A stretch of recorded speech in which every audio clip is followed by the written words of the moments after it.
Assalamualaikum warahmatullahi wabarakatuh.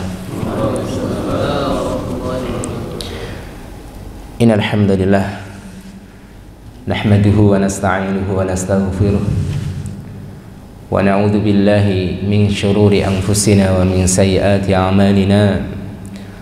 May yahdihillahu fala mudilla lahu wa may yudlil fala hadiya lahu. Asyhadu an la ilaha illallah wahdahu la syarika lahu wa asyhadu anna Muhammadan abduhu wa rasuluh la nabiyya wa la rasula ba'dah. Allahumma salli wa sallim wa barik ala sayyidina wa nabiyyina Muhammadin wa ala alihi wa ashabihi wa man tabi'ahum bi ihsanin ila yaumil qiyamah, amma ba'd. Hadirin ikhwani fillah, jamaah salat subuh yang mudah-mudahan senantiasa dirahmati Allah Subhanahu wa taala. Puja dan puji syukur kita panjatkan kepada Allah taala Rabbul Alamin atas segala nikmat yang diberikan kepada kita semuanya. Nikmat yang sangat luar biasa, nikmat-nikmat yang sangat banyak jumlahnya, nikmat yang sifatnya dunyawiyah ataupun ukhrawiyah. Alhamdulillah, dengan nikmat-nikmat tersebut kita masih bisa melaksanakan beberapa dari perintah Allah Subhanahu wa taala. Pagi ini alhamdulillah Allah izinkan kita untuk melaksanakan salat subuh dan kita laksanakan secara berjamaah. Kemudian kita juga pada kesempatan yang berkah ini Allah mengizinkan kita untuk melaksanakan ibadah yang lain, ibadah yang tidak kalah afdolnya tentunya, ibadah berupa talabul ilmi. Talabul ilmi sebagaimana disebutkan oleh Al-Imam Ibnu Hajar Al-Haytami dalam kitabnya Nihayatul Muhtaj. Beliau mengatakan makanal ilmu fardhu ainin fa talabuhu min afdhali furudul ain. Ketika menuntut ilmu itu, bagian ilmu yang dicari adalah fardu ain hukumnya, maka mencarinya adalah merupakan ibadah fardu ain yang paling afdal. Wa makana al-ilmu fardhu kifayatin fa talabuhu min afdali furudil kifayah. Kalau satu ilmu itu mencarinya hukumnya fardu kifayah, maka mencarinya adalah merupakan ibadah fardu kifayah yang paling afdal. Wa makana al-ilmu manduban, ketika ilmu itu hukum mencarinya adalah sunnah, fatalabuhu min afdalil mandubat, maka mencarinya adalah ibadah sunnah yang paling afdal. Artinya dalam segala bidang luar biasa ilmu menempati ibadah yang afdal, yang luar biasa. Bahkan tentunya talabul ilmi, menuntut ilmu adalah ibadah yang memiliki waktu yang sangat panjang. Wa'bud rabbaka hatta ya'tiyakal yakin, kita diperintahkan oleh Allah untuk beribadah kepadanya sampai ajal kita tiba. Makanya ketika kita memahami bahwa talabul ilmi itu adalah ibadah, kita mencoba untuk melaziminya sampai akhir hayat kita. Barakallahu fikum ikhwani fillah, jamaah sekalian yang dirahmati Allah Subhanahu wa taala.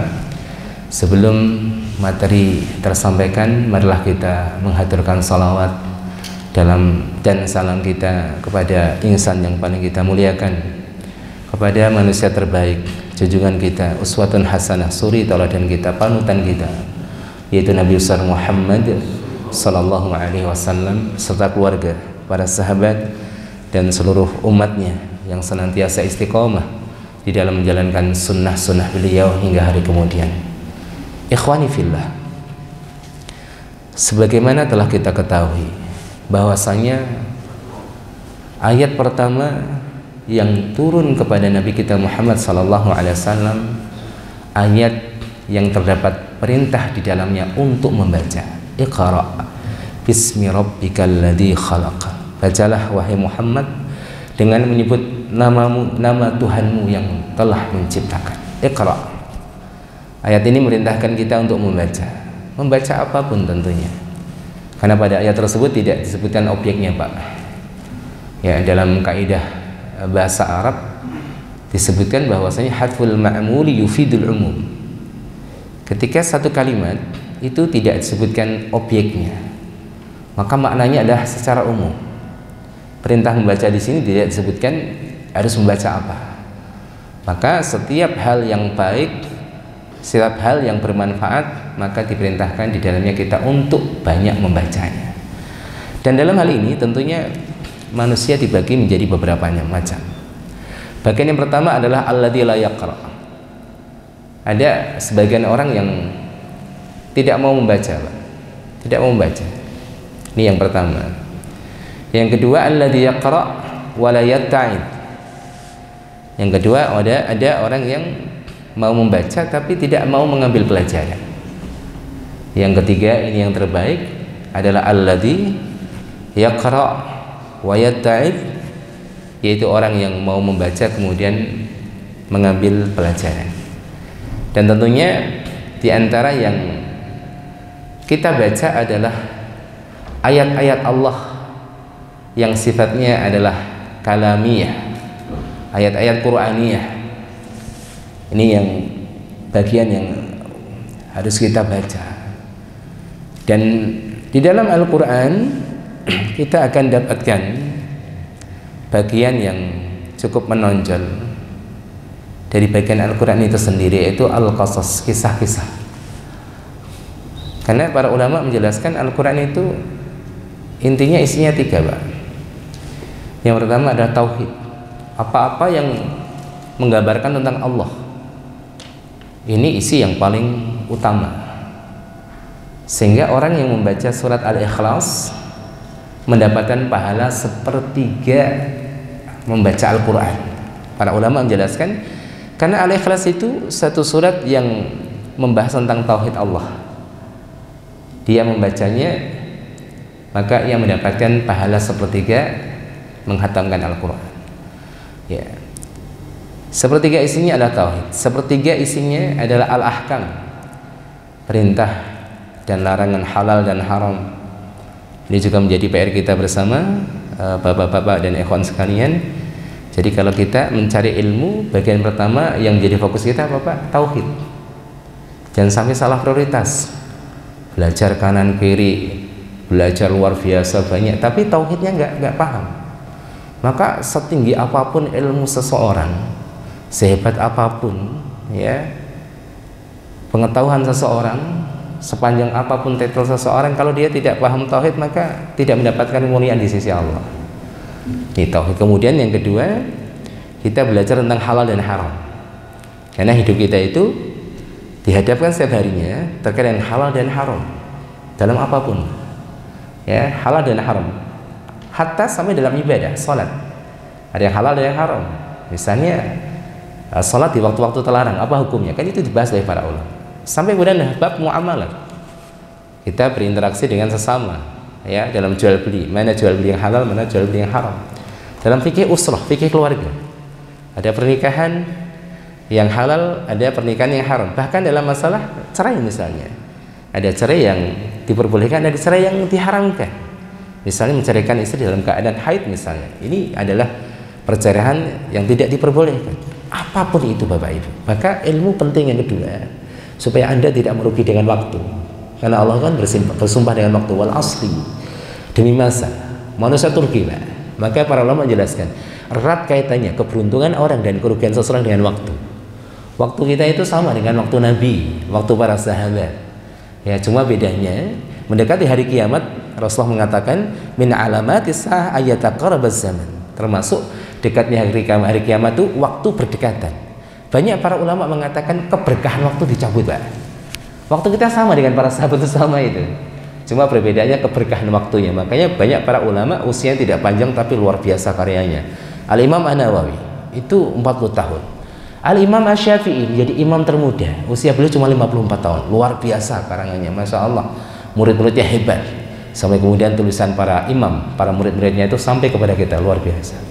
Jadi intinya apa Bapak Ibu? Yang kedua halal dan haram. Ketiga, termasuk yang menonjol dalam Al-Quran adalah Al-Qasas, kisah. Dan kisah yang tentunya menjadi inspirasi kita adalah kisah para nabi, berikut kisah kaum-kaum mereka yang taat kepada mereka para nabi dan kaum-kaum yang membangkang mereka, sampai kisah para nabi, diantaranya kisah Nabi Yusuf misalnya, didaulat oleh Allah sebagai ahsanul qasas, kisah yang paling baik. Ini luar biasa. Artinya Al-Quran juga memberikan satu bagian dalam tarbiyah umat, yaitu al-qasas.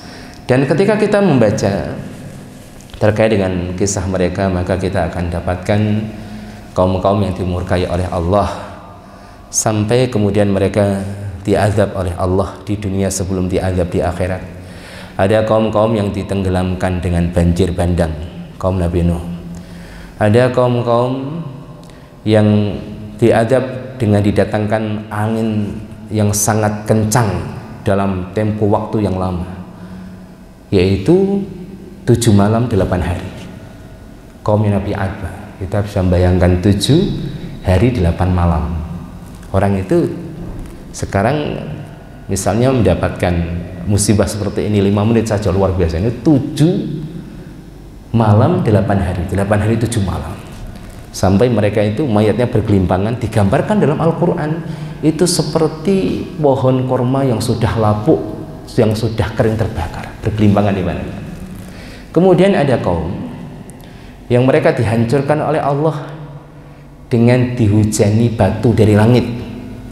Langit itu apa yang ada di atas kita? Apakah betul batu itu jatuh dari langit, atau memang batu itu adalah lemparan dari gunung yang meletus sehingga terlempar ke atas, menjatuh mereka di atas? Karena setiap apa yang di atas kita itu sama, Pak, langit. Ini apa namanya, dalam istilah bahasa Arab itu ya sama ma fauqona, apa yang di atas kita tuh langit. Yaitu kaum Sodom yang kemaksiatan luar biasa, dan itu adalah fakta. Saya katakan fakta karena kita harus yakin apa yang dikabarkan oleh Al-Quran itu fakta, Pak, walaupun kita tidak menjumpainya, walaupun mungkin ada sebagian yang tidak ditemukan dalam apa namanya sanad sejarahnya. Kita yakin saja apa-apa yang ditemukan menambah keimanan kita. Apa yang tidak ditemukan dalam fakta sejarah, sanadnya misalnya nggak ditemukan, ya kita tetap yakin apa yang dikabarkan oleh Allah Subhanahu Wa Taala. Apalagi peristiwa ini direkam dalam sejarah, bukan hanya dalam Islam saja, dan bahkan dalam agama yang lain dan pakar sejarah. Ada peristiwa di mana orang-orang yang bermaksiat kepada Allah, Allah murka kepada mereka. Tapi memang istimewanya umat Nabi Muhammad SAW itu dijamin oleh Allah tidak akan hancur semuanya dengan musibah, yaitu apa namanya bencana alam. Itu janji Allah melalui Rasulullah SAW. Tapi artinya apa, Pak? Bisa jadi satu bagian kaum, ya satu kampung atau satu kota, bisa jadi, Pak. Janji Allah itu maksudnya tidak mungkin umat ini akan dihancurkan dengan bencana alam secara utuh sebagaimana kaum-kaum Nabi sebelumnya. Ini keutamaan yang Allah berikan kepada umat Nabi kita Muhammad SAW. Ini mukadimah untuk menggambarkan satu rumusan, Bapak Ibu. Saya ingin menyampaikan secara ringan terkait dengan tema hari ini agar dosa tidak mengundang murka, maksudnya murka Allah. Baik, jadi rumusannya apa, Bapak-bapak dan ikhwan sekalian? Yaitu tidak ada musibah kecuali ya itu merupakan sebab ulah tangan manusia. Dosa itu identik dengan musibah, musibah itu identik dengan dosa, walaupun nanti kita jabarkan dan pengecualian, Pak. Tapi ini rumusan pertama yang kita paham. Musibah yang terjadi itu memang perlu kita bermuhasabah. Ketika terjadi suatu musibah terhadap diri kita, atau terjadi di suatu wilayah, musibah itu sesuatu yang apa namanya, sesuatu yang tidak disukai, Pak. Tapi kalau ujian ini perbedaannya. Kalau ujian itu belum tentu hal yang tidak disukai, ini penting perbedaannya. Kalau ujian itu bisa jadi sesuatu yang disukai, makanya Bapak Ibu akan mendapatkan firman Allah, innama amwalukum wa auladukum fitnah. Harta anak itu apa? Fitnah. Lah fitnah ini jangan dipahami seperti bahasa kita. Fitnah itu nuduh orang tanpa bukti, itu bahasa kita, Pak. Kalau fitnah dalam bahasa Arab itu maknanya banyak. Sampai Al-Imam Al-Suyuti menyebutkan tidak kurang dari 14 makna. Dan makna fitnah dalam ayat tersebut adalah cobaan, ujian. Loh, anak, Bapak Ibu senang anak nggak kira-kira? Cinta kan? Bahkan orang-orang yang diuji dengan belum datangnya anak, Masya Allah, sampai minta pada dengan nangis-nangis. Harta kita sukai, maka itu ujian. Tapi kalau musibah, itu pasti sesuatu yang tidak disukai. Makanya tidak terjadi suatu musibah pada diri seseorang atau pada diri kaum itu kecuali biasanya identik dengan dosa yang dilakukan. Makanya saya katakan pada ikhwan sekalian, kalau terjadi suatu musibah menimpa diri kita, wal'iyadzubillah, mudah-mudahan Allah jauhkan kita dari musibah, kemudian menimpa satu kaum, maka memang yang perlu kita perhatikan adalah pertanyaan dosa apa yang kita lakukan. Itu wajar, Pak. Ya, karena rumusan pertama, ya, dosa itu identik dengan musibah, musibah identik dengan dosa. Apa dalilnya? Kan gitu.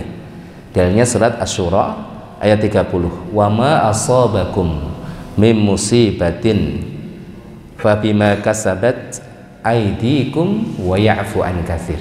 Ayat ini sebagai rumusan awal kajian kita pada pagi hari ini, bahwa musibah itu erat kaitannya dengan ulah kita sendiri. Ini kata Allah ini. Ya. Tapi nanti ada beberapa musibah yang merupakan pengecualian, ini kita jelaskan insyaallah. Wa ma asabakum min musibatin illa bima kasabat aydikum wa ya'fu an katsir. Rumusan pertama. Wa ma asabakum, dan tidaklah, ya, dan tidaklah atau tidak wa ma asabakum, dan apa-apa yang menimpa kalian. Wa ma asabakum, ya, dan apa saja musibah yang menimpa kalian, min musibatin fabima kasabat aydikum, maka hal itu disebabkan oleh perbuatan tangan-tangan kalian. Wa ya'fu an katsir, dan Allah maafkan sebagian besar kesalahanmu. Masyaallah. Ini yang pertama ya Pak, ikhwan sekalian. Berarti apa? Kalau kita paham rumusnya, ya kita praktekkan. Musibah, duitnya hilang, musibah kan Pak? Ya, musibah. Kalau musibah, jadi tadi kita sampaikan ujian, musibah. Kalau ujian bisa jadi yang kita senangi atau dengan sesuatu yang kita tidak senangi. Allah menguji kita dengan yang kita senangi, kadang dengan yang kita tidak senangi. Tapi kalau musibah itu pasti tidak disenangi. Maka prakteknya ketika terjadi satu musibah, duitnya hilang, maka kita raba diri kita. Jangan-jangan saya belum zakat nih. Itu boleh Pak. Seperti itu. Karena rumusnya seperti itu. Rumusnya apa? Musibah identik dengan dosa. Dosa identik dengan musibah. Kemudian ada beberapa dosa yang memang dinaskan oleh Rasulullah SAW ketika dilakukan oleh seseorang itu dapat mengundang sanksi Allah di dunia. Sanksi Allah di dunia sebelum sanksi Allah di akhirat. Kalau di akhirat nanti itu terserah Allah kalau terkait dengan orang mukmin. Karena apapun yang terjadi, Bapak Ibu, musibah bagi seorang mukmin, seorang muslim, itu juga kebaikan aslinya. Itu juga kebaikan. Barakallahu fikum, ada beberapa dosa yang dikabarkan oleh Rasulullah SAW. Kalau itu dilakukan, itu bisa mengundang musibah di dunia. Disebutkan dalam sebuah ayat. Ini yang pertama ada ayat surat An-Nahl ayat 112. Wa daraballahu mathalan qaryatan kanat aminatan mutmainnah. Dan Allah telah membuat satu perumpamaan dengan sebuah negeri yang dahulunya aman, lagi tentram. Ya'ti harizquha ragadan. Rizkinya datang kepadanya melimpah. Min kulli makan, datang dari segenap tempat. Fakafarat, tetapi ya penduduk kampung tersebut ingkar terhadap nikmat-nikmatnya, nikmat-nikmat Allah. Fa'adaqahallah, maka Allah merasakan kepada mereka libasal ju'i wal khaufi bima kanu yasnaun, yaitu pakaian kelaparan dan ketakutan disebabkan apa yang telah mereka perbuat. Nah, di sini Bapak Ibu, di antara sebab musibah adalah kufurnya nikmat seseorang atas ya pemberian Allah. Sampai kalau orang itu kufur terhadap nikmat Allah, Allah rasakan kepada mereka pakaian kelaparan, libas pakaian. Jadi ini bahasanya luar biasa Pak. Jadi pakaian itu sesuatu yang menempel. Jadi seakan-akan kelaparan dan ketakutan tuh ya sangat akrab dengan mereka.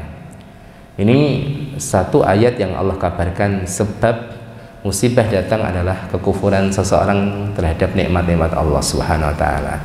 Ya karena kita sebagai manusia ya itu sedikit sekali yang mampu bersyukur.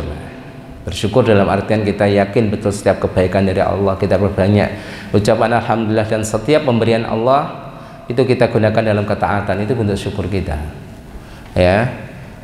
Dan tentunya kalau kita raba diri kita masih banyak nikmat yang kita belum mampu mensyukurinya secara maksimal. Kemudian dalam sebuah hadis Rasulullah SAW menyampaikan, ma min danbin ajdar ayyu'ajjilallahu li sahibil 'uqubah fid dunya ma'a ma yudakhiruhu lahu fil akhirah minal baghi wa qati'atir rahim. Tidak ada dosa yang lebih pantas untuk disegerakan oleh Allah bagi pelakunya di dunia selain akan disimpan balasannya juga di akhirat, ya, dari dosa al-bagha wa qati'atir rahim. Para ulama menyebutkan al-bagh itulah kezaliman dan memutus silaturahim. Nah, di sini Pak, ini dua dosa yang menjadi catatan Rasulullah. Kezaliman itu ternyata mengundang musibah. Tidak ada terjadi satu kezaliman di sebuah wilayah kecuali itu mengundang musibah, murka Allah Subhanahu wa taala.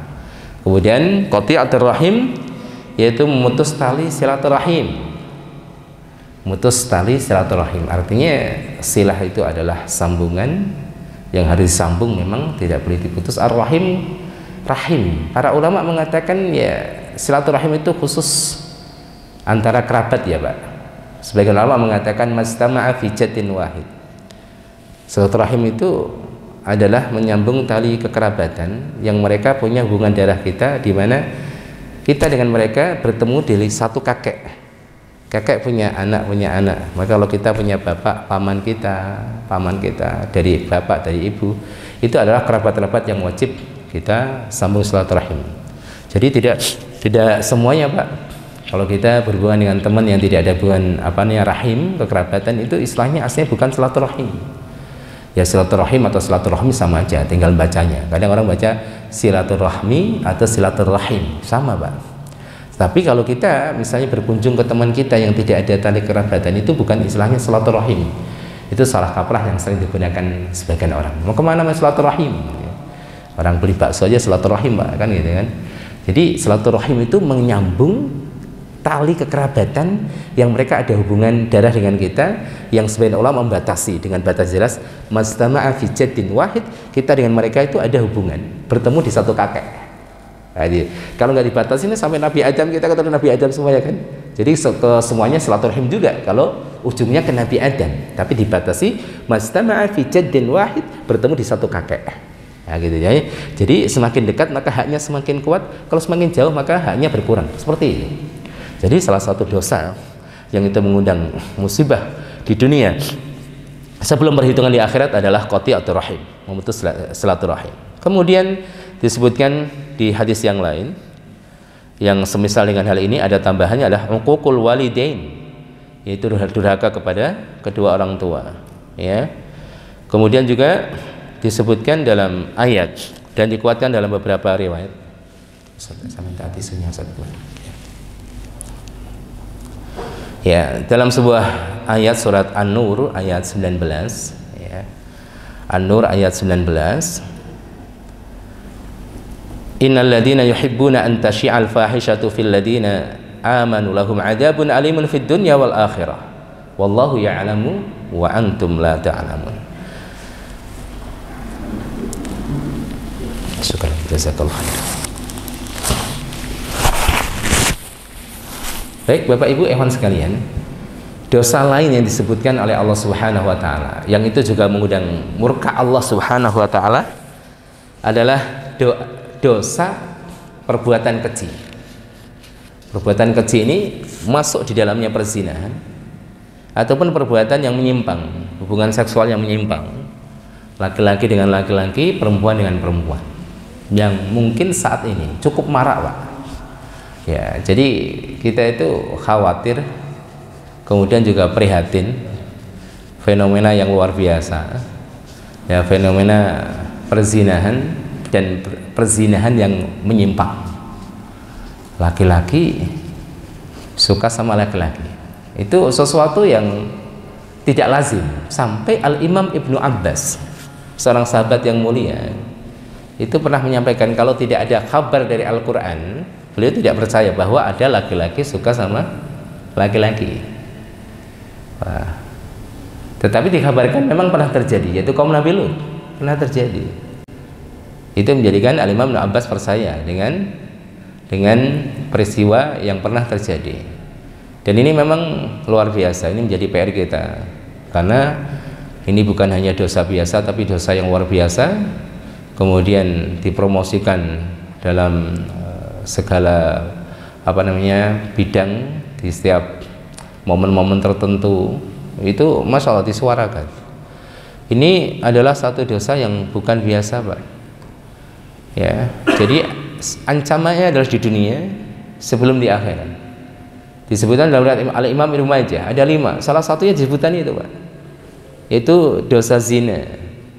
Dan tentunya perbuatan fahisyah seperti perbuatan kaum Nabi itu dosanya lebih besar, bahkan hukuman di dunia. Jadi begini, ikhwan dan akhwat sekalian, kalau kita bicara fikih, dosa zina menurut hukum Islam itu jelas, kalau belum menikah hukumnya dicambuk, ya kan? Kalau sudah nikah dirajam. Ini ketika memang sudah diberlakukan, dan ini bukan masalah yang sifatnya perorangan, Pak. Tidak boleh kemudian karena kita semangat ngaji ada orang berbuat zina kemudian kita rajam, tidak boleh seperti itu, karena ini adalah hukum yang melaksanakan adalah mereka yang punya otoritas, ya boleh perorangan. Ya, ini berzina. Kemudian kalau terjadi penyimpangan, ya, perbuatan kaum Nabi Lut itu tidak dilihat orang sudah menikah atau tidak menikah, pelakunya, subjeknya, objeknya dihukum bersama-sama ini. Ya, hukumnya mati, baik sudah nikah atau belum.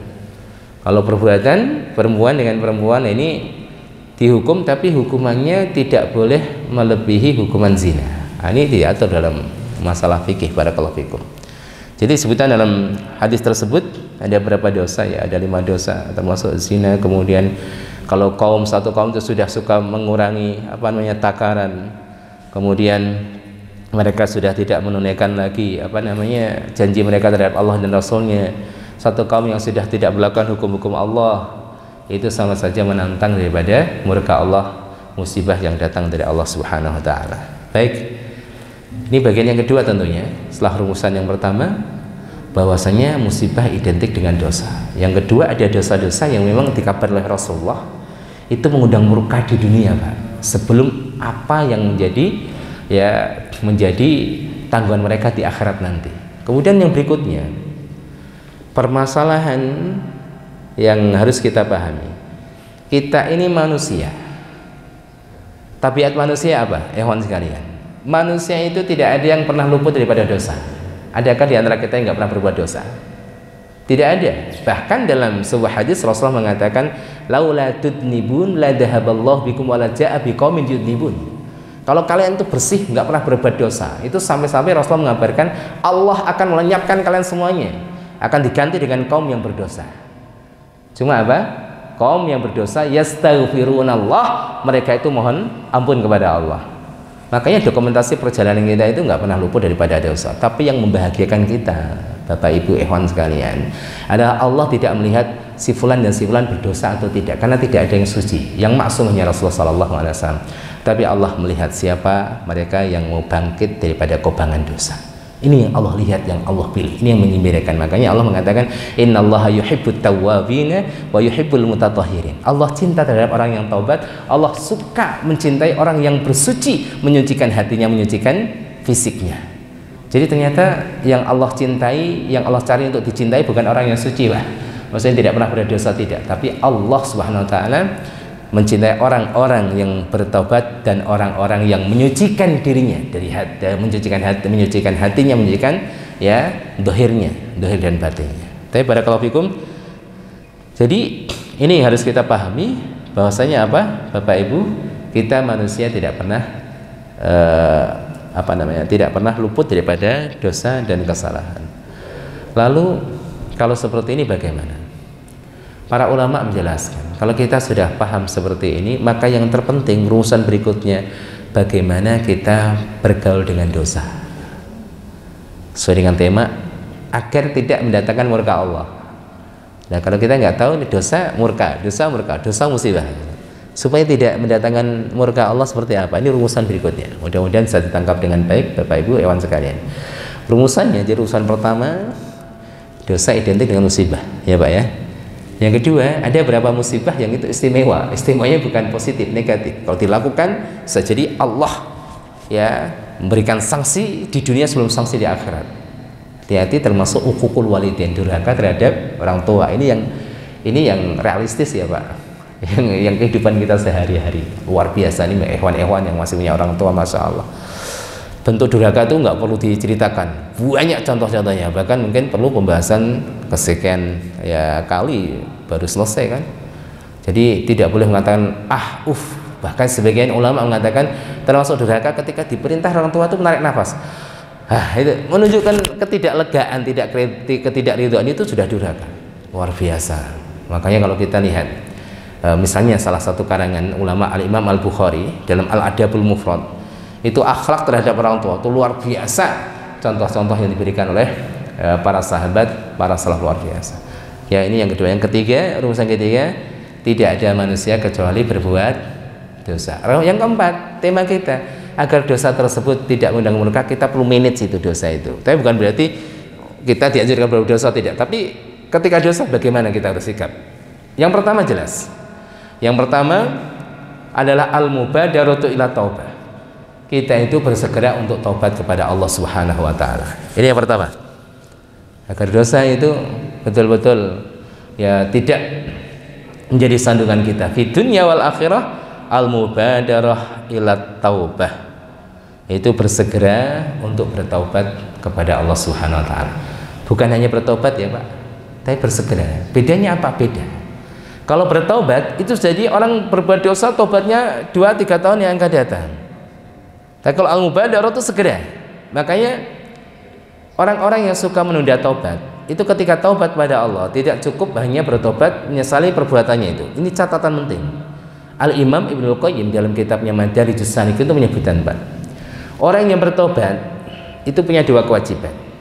Yang pertama, ia menyesali perbuatannya. Ini pertama, ya Allah nyesel. Makanya beruntung bagi orang yang meninggalkan dosa kemudian ada penyesalan, bukan ada ketertarikan, penyesalan. Itu tanda tobat beneran. Yang kedua, kewajiban yang kedua adalah apa? Bertaubat kepada Allah karena dia telah menunda-nunda taubat. Ya Allah, ampuni dosa hamba. Ya Allah, ampuni dosa hamba karena telah menunda-nunda taubat kepadamu. Kata beliau, yang kedua ini sangat jarang sekali terbetik di hati orang-orang yang taubat pada Allah. Dosanya sudah 10 tahun baru taubat. Dulu masa muda jahiliyah, masa tua sudah taubat. Gak pernah minta ampun, ya Allah, baru tua ini ya Allah saya bisa bertaubat. Jarang orang minta seperti itu. Ingatnya dosa dulu, masih muda dulu, ya Allah ampuni saya ya Allah. Itu bagus tapi kurang sempurna. Pernahkah Anda meminta kepada Allah supaya diampuni dosanya gara-gara nunda taubat? Allah tuh masalah rahmat luar biasa, Pak. Ya, orang berbuat maksiat 10 tahun kemudian, ya Allah masih tunda usianya, tidak dimatikan dia. Diberi kesempatan sampai dia bertobat pada Allah. Itu kebaikan yang berlipat-lipat dari Allah. Ya, kalau kita renungi itu, masya Allah, kita malu sama Allah Subhanahu Wa Taala. Berbuat dosa tidak dimatikan pada waktu itu, masih kasih kesempatan tobat, didorong hati kita untuk tobat, luar biasa. Jadi al-mubadarah ila taubah. Dan manajemen tobat ini ada manajemen yang khusus VIP gitu ya, ada manajemen yang biasa. Kalau orang yang biasa nih, Pak, tobatnya kelas ekonomi, itu biasanya apa? Tobatnya itu nunggu ketika sudah jatuh berbuat maksiat. Ini orang awam, misalnya orang-orang awam, tobatnya nunggu sadar kalau dia berbuat maksiat. Tapi kalau orang alim, al-arifu billah, orang yang tingkatnya sampai ma'rifatullah, itu nggak nunggu dulu berbuat maksiat. Dia melazimi istighfar, tobat pada Allah setiap hari. Perhatikan Rasulullah Sallallahu Alaihi Wasallam. Apakah Rasulullah memiliki dosa banyak? Enggak. Bahkan dosanya dijamin ampunan oleh Allah, baik yang sudah lalu maupun yang akan datang. Tapi Rasulullah istighfar setiap hari tidak kurang daripada 70 kali, Pak. Perhatikan sebuah hadis, ini menjadi renungan kita. Rasulullah mengatakan, innallaha kataba ala bani Adam haddahu minaz zina. Allah itu sudah menetapkan untuk setiap anak Adam itu bagian zina. Kita itu mendapatkan dosa zina, Pak. Apa kata Rasulullah? adraka dzalika la mahala, pasti setiap anak Adam itu mendapatkannya, tidak mungkin tidak. Fazinal ain an-nadhar, zinanya mata dengan melihat, ini zina kata Rasulullah. Wa zinal lisan al-mantiq, dan zinanya lisan itu berbicara. Wa nafs tamanna wa tashtahi, dan jiwa, zinanya hati itu. Nafsun di sini artinya hati ya Pak, hati nafsun, karena nafsun itu maknanya banyak. Nafsun itu bisa artinya hati, nafsun itu bisa artinya ya dohir gitu ya. Nafsun ada kata lain namanya ruh. Ada nafsun itu kadang artinya damun, harta, apa, darah. Nafsun itu darah. Maka dalam kajian fikih ada istilahnya malai salahu nafsun sailah gitu. Ada hewan-hewan yang tidak memiliki darah mengalir, nafsun sailah, darah mengalir, yang itu dimaafkan ya. Maksudnya kalau dipecah gitu dia tidak ada darah mengalir, termasuk lalat ya, lalat, nyamuk ya ada darah tapi nggak netes enggak, termasuk cicak. Sehingga para ulama mengatakan kalau ada hewan seperti ini jatuh di air, itu air yang sedikit jumlahnya itu tidak membahayakan, dimaafkan gitu, itu bahasanya. Ala kuliah bukan fikih pada kesempatan kali ini. Taib, zinanya hati, nafas itu adalah dengan berangan-angan. Wal farju yusaddiqu dzalika kullahu wa yukadzibu. Sedangkan farji, kemaluan, itu yang membenarkan atau mendustakan. Di sini Syekhul Islam Ibnu Taimiyah mengatakan, kalau orang paham akan hal ini, maka hendaknya dia melazimi istighfar. Kita tiap hari itu berdosa. Dari zina aja kita dapat, walaupun bukan zina farji, zina mata, zina telinga. Makanya Bapak Ibu jamaah sekalian yang dirahmati Allah Subhanahu wa taala, ya, Allah menurunkan firman-Nya, wa tubu ilallah jami'an ayyuhal mu'minun la'allakum tuflihun. Surat An-Nur ayat 31, perintah Allah untuk supaya mereka bertobat. Bertobatlah kalian. Para ulama menjelaskan ayat ini turun terhadap mereka orang-orang beriman yang tinggal di Madinah. Diperintahkan tobat kepada Allah Subhanahu wa taala. Ala kulli hal, Bapak Ibu yang dirahmati Allah, di sini ini bagian yang pertama, kita bersegera untuk tobat pada Allah Subhanahu wa taala. Kedua, bagaimana kita memanage dosa itu? Ya, yaitu yang kedua ada adamul ihtiqar bidzunub wal ma'asi. Yang kedua apa, Pak? Kita jangan meremehkan dosa sekecil apapun. Ini yang kedua. Jangan meremehkan. Walaupun sudah dinaskan kita nggak akan lepas dari dosa, tapi ya jangan sampai kita sengaja berbuat dosa. Ya, kecil nggak apa-apa, jangan meremehkan dosa kecil apapun. Ya, karena kita tidak mengetahui dosa apakah yang bisa menyebabkan seseorang hancur dan binasa. Kita mendapatkan misalnya dalam hadis ada seorang wanita masuk neraka gara-gara kucing. Ini kan kelihatan ringan. Ada orang yang mendapatkan siksa kubur gara-gara kencing, ya, gara-gara kencing ya Pak. Tidak hati-hati dengan kenajisan kencingnya. Ya, kencing manusia najis, kencing binatang ya najis juga, hati-hati juga. Artinya hati-hati dengan kencing dan kencing yang lain juga. Kencing binatang kalau dalam mazhab Al-Imam Asy-Syafi'i ya seluruh binatang, baik yang halal dimakan ataupun yang tidak halal dimakan. Sebagian ulama mengatakan yang halal dimakan kencingnya tidak najis, tapi dalam mazhab Syafi'i semua kotoran dan kencing hewan itu najis. Kemudian disebutkan dalam sebuah hadis ada orang yang masuk neraka karena lalat. Walaupun hadis ini dinilai dhaif, sahih, tapi mauquf, berhenti di sahabat Salman Al-Farisi, sampai di situ sahih, ke atasnya bermasalah gitu ya. Jadi mauquf, berhenti pada sahabat. Yaitu dua orang yang lewat pada satu kaum yang memiliki berhala, tidak ada orang yang lewat, tidak boleh lewat kecuali harus berkorban, walaupun dengan seekor lalat pun. Ada dua orang, yang satu mau, yang satu tidak mau, ya. Yang tidak mau akhirnya dibunuh, tidak mau berkorban untuk berhala, walaupun seekor dengan seekor lalat, dibunuh, dia masuk surga. Yang berkorban dengan lalat akhirnya masuk neraka, ya. Kemudian ada yang masuk neraka karena apa?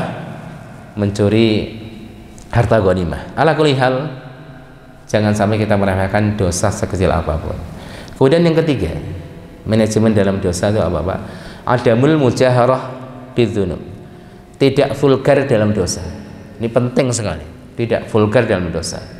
Menjaharkan. Rasulullah SAW mengatakan, kullu ummati mu'afa illal mujahirin. Dosa umatku itu diampuni semuanya. Ini rahmat Allah. Dosa apapun diampuni Allah. Kecuali orang yang menjaharkan, ya, menampakkan dosa. Al-Imam Ibnu Hajar Al-Asqalani dalam kitabnya Fathul Bari menjelaskan makna menjaharkan dosa di sini apa, Pak? Ada dua. Yang pertama, ayyudhira maksiyatahu, yang menampakkan, ya, di depan umum, bangga dengan dosanya. Ini hati-hati, walaupun bukan dosa syirik, itu ada potensi dosanya tidak diampuni karena dia menampakkan dosanya. Kemudian yang kedua, wa ayyakshifa auratahu, dia sengaja menceritakan dosa. Maka bukan termasuk sunnah kalau kita itu menceritakan dosa, Pak, kecuali untuk mengambil satu kemaslahatan, cerita untuk dapatan nasihat. Tapi kalau sudah tidak ada maslahat, tidak perlu ceritakan, cerita sama Allah, bertobat kepada Allah Subhanahu wa taala. Jadi menceritakan dosa itu harus lihat-lihat, Pak, khususnya kalau ketika sebelum tobat. Kalau sudah tobat itu pun juga hati-hati, karena ini nanti bisa jadi menimbulkan mudaratan. Misalnya ustadz menceritakan tentang dosa masa lalunya, itu bisa jadi menimbulkan kemanfaatan atau sebaliknya. Sebagian orang akan menangkap, ini ustadz, kiai, ulama, ini masya Allah, tapi dulunya jahiliyah. Enggak apa, berarti kita masih muda, kita maksiat dulu. Itu ustadz juga dulu maksiat kok. Berarti apa? Menceritakan kemaksiatan itu terkadang menimbulkan kemudaratan walaupun sudah tobat, apalagi belum tobat. Saya safar pulang dari Singapura misalnya, kemarin melakukan ini dan itu, naudzubillah min dzalik, walaupun bukan dosa syirik, ada potensi tidak diampuni oleh Allah Subhanahu wa taala. Makanya hati-hati. Ya, semakin dosa dinampakkan itu mengundang murka Allah Subhanahu wa taala, bukan hanya untuk dia, tapi untuk orang-orang di sekitarnya dan untuk orang-orang yang menyaksikannya. Kemudian barakallahu fikum, yang selanjutnya adalah berusaha meninggalkan seluruh dosa, termasuk, ya, ataupun terkhusus adalah dosa-dosa yang dapat mengundang murka Allah, ya, di dunia sebelum di akhirat.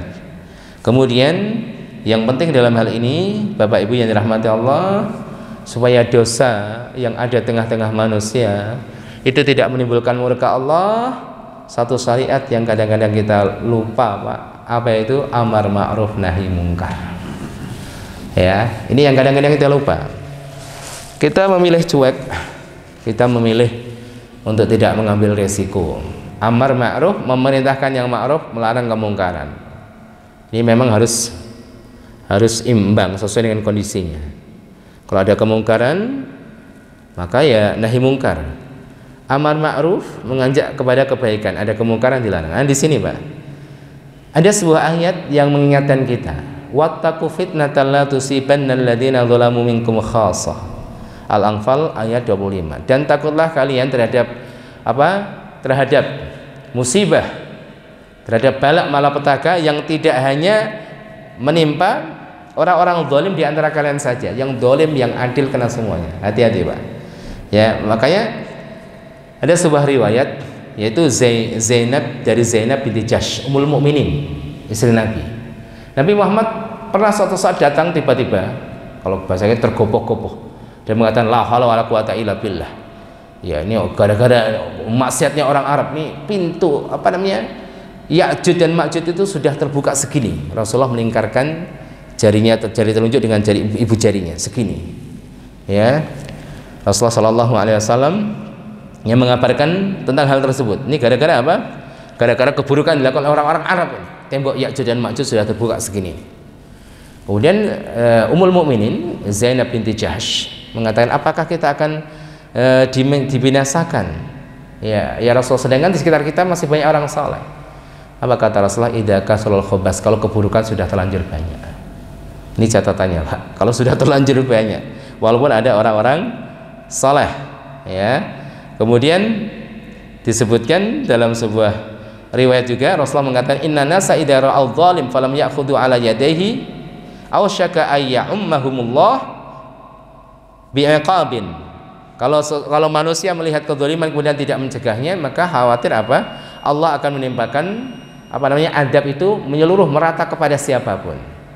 Ya, amar ma'ruf nahi munkar. Bani Israel itu dicela itu gara-gara tidak mau amar ma'ruf nahi munkar. Maka dalam sebuah ayat cerita tentang salah satu kelompok Bani Israel yang tinggal di pantai. Mereka dibagi menjadi 3 kelompok. Ada orang melanggar maksiat, Pak. mereka dilarang untuk mencari ikan di hari Sabtu, tapi mereka akhirnya memasang jala mereka di hari Jumat, ngambilnya hari Ahad. Ya, ini pelanggaran, tapi mereka memang ya licik lah kalau bahasa kita itu. Kedua, kaum yang aktif mengingatkan, itu maksiat, walau mereka itu udah berkele bener, keras kepala, nggak mendengerin. Yang ketiga, cuek, alah apa, nggak usah diingatkan, orang nggak mungkin sadar. Ya, yang terpuji satu, Pak, yang mengingatkan sebagai bentuk nanti persaksian kita di hadapan Allah Subhanahu wa taala. Nah, di sini Bapak Ibu, amar ma'ruf nahi mungkar. Itu penting sekali. Bahkan pernah disebutkan oleh Al-Imam Ibnu Qayyim dalam kitabnya Uddatus Sabirin, sebuah riwayat. Jadi dikisahkan bahwa suatu saat Allah merintahkan malaikat untuk menghancurkan suatu kaum. Hancurkan kaum itu. Malaikat itu menyampaikan pada Allah, "Ya Allah, di tengah mereka ada orang yang soleh." Di tengah mereka ada orang yang soleh. Apa kata Allah? Siksa dulu orang itu, aku ingin dengar jeritan suaranya. Kenapa ya Allah? Allah menjelaskan, karena air wajahnya, air mukanya itu tidak pernah berubah karenaku. Lihat ketaatan ya biasa, kemaksiatan ya biasa, boro-boro amar ma'ruf nahi mungkar. Ini pelajaran bagi kita, PR. Ini bukan hanya sekedar ini, Pak. Makanya penting kita punya tim, ya, sebagai tim Hizbah Amar Ma'ruf Nahi Mungkar, dalam rangka untuk menghindari murka-murka Allah. Maksiat tidak bisa kita hindari. Kita nggak bisa itu kemudian ngurusi semua orang, apalagi kadang-kadang hari ini kita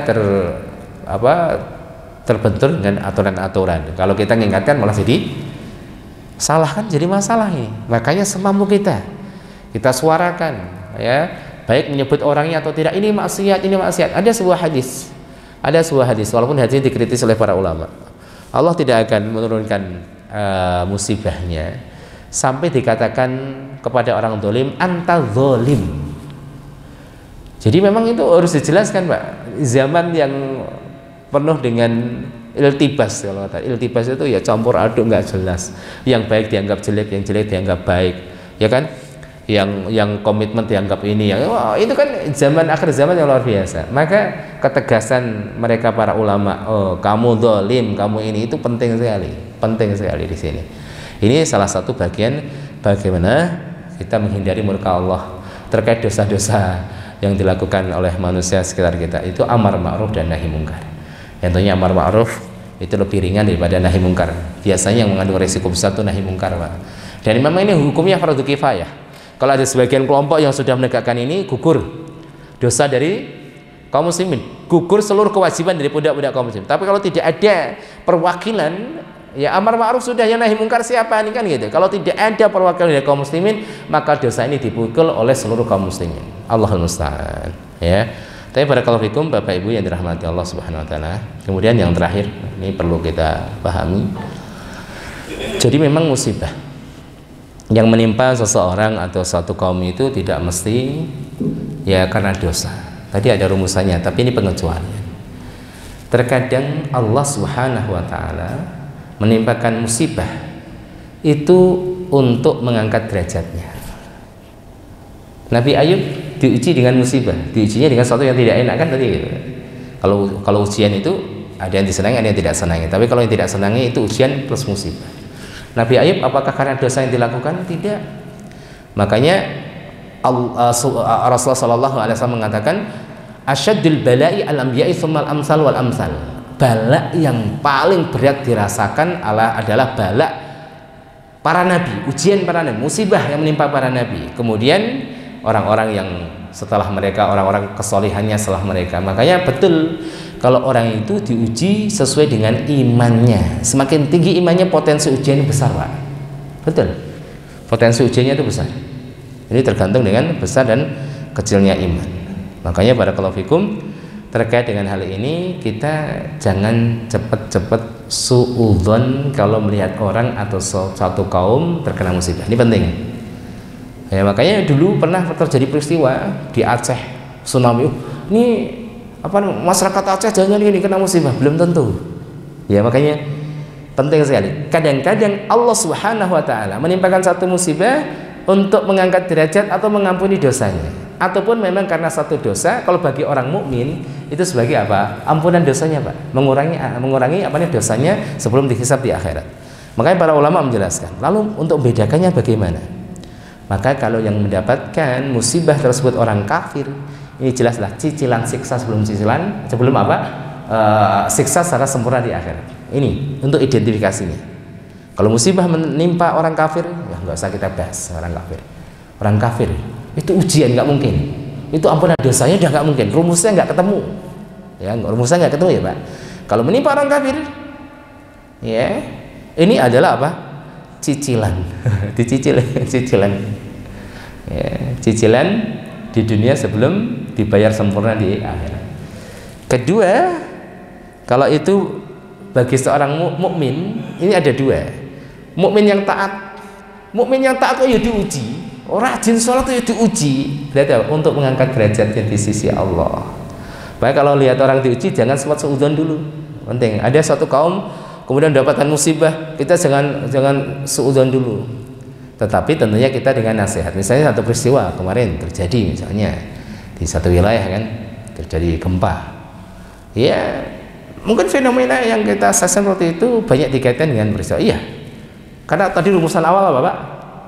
Musibah identik dengan dosa, dosa identik dengan musibah. Dalilnya dihafalkan. Tapi ada istisnaatnya, pengecualiannya. Bisa jadi mendapatkan musibah untuk diangkat derajatnya. Nah, kita sampaikan nasihat saja. Kita jauhi, kita jauhi dosa, kita muhasabah. Ya, bisa jadi karena perbuatan maksiat kita, bisa jadi karena kita cuek kan gitu Pak. Tapi husnudzon dulu, jangan suudzon. Ya, jadi seperti ini. Kalau menimpa orang mukmin yang taat itu mengangkat derajat. Kalau menimpa orang mukmin yang fasik berbuat maksiat, minum-minum macam-macam. Kalau sama mukmin muslim itu masih lumayan. Artinya apa? Itu hikmahnya besar. Bisa jadi orang suruh taubat kepada Allah Subhanahu wa taala. Nah, di sini, barakallahu fikum. Ini adalah terkait dengan masalah kemaksiatan dan musibah. Apa korelasinya dan rumusan-rumusannya? Mudah-mudahan memberikan kemanfaatan kepada kita semuanya semakin dekat dengan ketaatan kepada Allah, jauh dari maksiat pada Allah, menjadi orang-orang yang kuat lisannya untuk mengingatkan manusia Pak. Ini yang kita harapkan ya Allah, lisan yang sidqin, itu lisan yang jujur, yang salah kita katakan salah, yang hak kita katakan hak, yang batil kita katakan batil. Zaman penuh fitnah dan kemunafikan, karena fitnah dunia, yang hak dikatakan batil, yang batil dikatakan hak. Ya, dia seakan-akan menyampaikan yang hak tapi kakinya berdiri sama orang-orang batil. Itu kalau kita lihat fenomena yang ada, ngeres rasanya. Maka kita minta pada Allah mudah-mudahan lisan kita dijadikan oleh Allah lisan yang sidik, lisan yang jujur. Allah selamatkan kita di zaman fitnah Pak. Itu kita harapkan. Ya, kembali kepada Allah dalam keadaan yang terbaik, kita dimantikan dalam keadaan husnul khatimah. Amin ya Allah ya rabbal alamin. Baik, saya kira cukup Bapak Ibu, ikhwan akhwat sekalian, materi kita pada pagi hari ini. Ya, mungkin sebelum kita tutup kita buka tanya jawab, kami persilahkan. Silakan Pak. Barakallahu fikum. Waalaikumsalam warahmatullahi wabarakatuh. Sudah terjawab sih dengan saya ingin yang di awal kan sambungkan dengan ayat pertama dulu tentang surat Al-Alaq yang kita membaca ya. Iya. Seperti katakan Rasul sendiri kan tidak bisa baca tulis. Kan artinya dia sebagai seorang nabi kita bisa memastikan originalitas aturan turun teks Quran ya. Terus sekarang kalau kita dari mengenai membaca ini kan, kalau dari teori psikologi atau pendidikan saat ini kan, bahwa itu adalah jendela dunia kan. Kita kalau masuk harus baca dulu gitu kan. Nah kemudian juga kalau kita mempelajari sesuatu, kita mendengar sesuatu, ya ikatlah ilmu kita dengan kita menulis gitu kan. Baca tulis kan tidak ada di Rasul, sementara kita sendiri tahu bahwa Rasul adalah manusia yang paling sempurna gitu kan. Ya kita bisa lihat sempurna ketika lagi perang, ekonomi, bermuamalah atau segala macam. Jadi itu terlihat kepintaran di situ. Nah, bagaimana kita melihat data secara teorinya kan harus baca tuh, baru pintar gitu. Tapi kepintaran itu di mana? Masya Allah ya. Baik. Jadi secara umum kita mendapatkan khobar dari Allah, laqad kana lakum fi rasulillahi uswatun hasanah. Sungguh terdapat pada diri Rasulullah suri tauladan yang baik untuk siapa? Untuk kalian. Disebutkan dalam ayat liman kana yarjullah wal yawmal akhir wa dzakarallaha katsiran. Seperti itu Ustaz Iqbal. Bagi yang mengharapkan pahala Allah, pahala di hari akhir, dan bagi orang yang banyak mengingat Allah. Intinya untuk orang Islam. Ya. Untuk orang non-Islam juga contoh terbaik ada pada Rasulullah. Tapi memang kita umat Islam adalah umat yang betul-betul ya berusaha untuk mengikuti jalan Rasulullah sallallahu alaihi wasallam. Kemudian pada diri Rasul itu ada istisnaat, pengecualian-pengecualian. Pengecualian ini yang kemudian tidak kita lazimi. Seperti Rasulullah menikah lebih daripada 4. Kalau kita ini batasnya kan 4 nih. Wah, 4, 1 aja. Ini Ustaz kan gitu kan ya. Namanya berharap kan boleh-boleh saja. Yang penting syukuri yang ada, nanti Allah tambahkan gitu. Tapi kekhususan bagi Rasulullah ini menikah lebih daripada 4. Dalam ibadah ada yang wajib, tapi itu tidak wajib bagi umat Rasul. Salat malam itu wajib bagi Rasul. Kalau nggak salat malam, qadha siang hari kan gitu Rasul. Tapi kalau kita tidak wajib, yang wajib hanya salat 5 waktu. Ya. Kemudian ada yang bagian yang ketiga itu mukjizat, memang diberikan kepada Rasul. Ya, diberikan kepada Rasul. Kalau kita perhatikan Islam dengan dalil-dalilnya itu sangat mendukung segala sesuatu yang terkait dengan ilmiah. Termasuk ayat pertama Iqra. Kemudian surat Nun wal qalami wa ma yasturun. Nun demi pena dan apa yang dituliskannya. Jadi identik dengan menulis. Ar-Rahman 'allamal Qur'an, kan ya? Ar-Rahmanu 'allamal Qur'ana khalaqal insan, gitu kan. Jadi banyak sekali ayat-ayat yang kemudian memerintahkan kita untuk membaca. Membaca itu bisa jadi membaca dengan mata. Ini bisa jadi membaca dengan tafakkur ayat kauniyah. Intinya Al-Quran mendukung hal-hal yang mengarah pada kemajuan peradaban ilmiah. Makanya kita tuh bisa menjamin, berani menjamin tempat manapun ya sepedalaman bagaimanapun tidak kenal dengan peradaban apapun, kalau masuk Islam akan maju. Orang kenal mandi, Islam diajarkan mandi. Orang kenal wudu, orang kenal bagaimana mandi jinabat, sunnah-sunnahnya, fardu-fardunya. Nggak usah masuk SD, nggak usah masuk SMP. Sepahit-pahitnya itu, akhi. Masalah kan? Lalu bagaimana dengan Rasulullah? Maka ini tadi mukjizat. Kalau tidak membaca dan menulis bagi Rasulullah itu mukjizat, tapi bagi umatnya itu musibah itu. Ya, ini tidak boleh. Oh, ini nggak ikut Rasul, enggak. Ini memang jangan diikutin. Ini khusus Nabi. Kenapa? Karena dengan Rasulullah tidak bisa baca, tidak bisa tulis, itu mukjizat yang besar mengcover mukjizat Al-Quran. Mukjizat Al-Quran itu mukjizat ini. Kita yakin ini. Dari sisi isi Al-Quran, dari sisi lafalnya itu luar biasa. Ditambah lagi Rasulullah yang menyampaikan Al-Quran itu tidak bisa baca, tidak bisa tulis. Dalam sebuah riwayat itu turun pada Rasulullah Sallallahu Alaihi Wasallam satu surah Al-An'am. Ya, Ustaz Iqbal, panjang nggak surah Al-An'am itu? Panjang. Kalau kita ngapal mungkin butuh 1 pekan itu ya. Alhamdulillah kalau lancar itu 1 pekan. Ya. Santri mungkin butuh juga 1 pekan gitu ya, ngafal, mengulang. Itu sebetulnya dalam riwayat itu turun sekaligus pada Rasul, dan surat ini diiring oleh malaikat dengan jumlah 70.000 malaikat. Rasulullah mendapat langsung hafal. Ketika imam baca surat nggak salah. Coba kalau itu karangan Nabi, itu luar biasa. Makanya apa? Rasulullah tidak baca, tidak tulis, itu mukjizat. Tapi kalau bagi umatnya suatu yang sifatnya nakes, satu kecacatan. Makanya ini korelasinya seperti itu ya. Khusus bagi Nabi ada beberapa sifat khususiyat, tapi perintah secara umum membaca, dan baca bagi jadi 2. Membaca secara ibsoriyah, ya kita kenal huruf, ya kita mengenal abjad dan sebagainya, mengenal kata kalimat. Tapi ada juga membaca di sini iqra bil qalbi, kayak melihat masya Allah ciptaan Allah, masya Allah lihat tubuh gitu kan, masya Allah gitu kan, rambut tumbuh kita nggak ngatur, tumbuh nih 5 cm aja itu, kita nggak bisa ngatur sesuatu yang ada tubuh kita sendiri. Ya di situ ya Pak ya.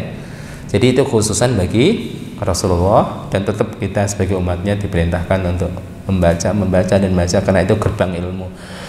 Dan faktanya di awal-awal Islam dan peradabannya, masa-masa khilafah, Masya Allah, itu peradaban ilmu luar biasa. Khususnya ketika Islam itu masuk wilayah Andalusia waktu itu, sehingga memang Andalusia ditaklukkan, buku-buku itu dihancurkan dan disalin. Ya disalin, akhirnya yang muncul peradabannya Eropa, padahal itu adalah apa? Peradaban Islam. Waktu itu Eropa itu gelap. Artinya apa? Sains itu pertama kali di daratan Eropa itu dengan masuknya Islam. Ada khilafah Abbasiyah yang ada di Andalusia, di Spanyol. Itu tidak dibantah oleh sejarah. Banyak penemuan oleh para penemu ya dari kalangan kaum muslimin. Alhamdulillah. Ya baik, ada yang lain?